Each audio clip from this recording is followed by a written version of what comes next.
London Reuters. The final death toll from the fire that destroyed the Grenfell Tower social housing block in London in June is 71, police said on Thursday after 5 months of painstaking search and recovery operations.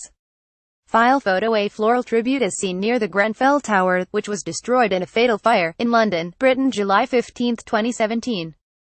REUTERSTolga AkmenFile PhotoPolice had previously said about 80 people died in the blaze, which tore through the 24-story tower in West London in the middle of the night, but officers now believe all those who died in the fire have been recovered and identified. The figure has come down because some people were reported missing several times, some people who lived in the tower and were feared dead were found to have been elsewhere on the night, and some people were falsely reported dead by fraudsters hoping to receive financial compensation. The final toll includes 70 adults and children who died in the tower during the fire, and one baby who was stillborn shortly after the heavily pregnant mother escaped from the 21st floor, suffering severe smoke inhalation on her way down.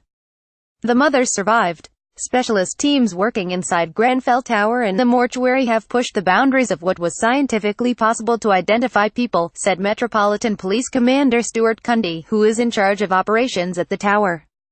I know that each and every member of the team has done absolutely all they can to make this possible. They have done that for every person who lost their life, their families and loved ones, and all those for whom Grenfell Tower was home. The tower was home to a tight-knit, multi-ethnic community in a deprived social housing estate within the wealthy Kensington and Chelsea borough that is also home to large numbers of millionaires. The tragedy has prompted political debate and soul-searching about London's stark social inequalities and whether neglect of social housing estates and the communities living in them played a part in the fire. A criminal investigation is underway that could result in individuals or organizations being charged.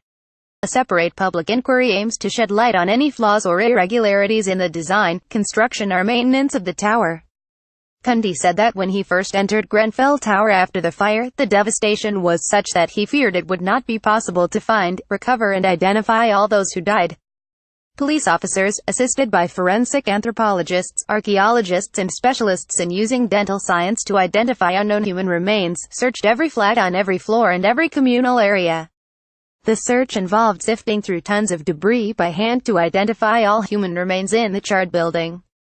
In parallel, huge amounts of investigative work was undertaken to identify who was in Grenfell Tower on the night of the fire, who was missing and presumed dead, inquire after those reported missing and reconcile all the information.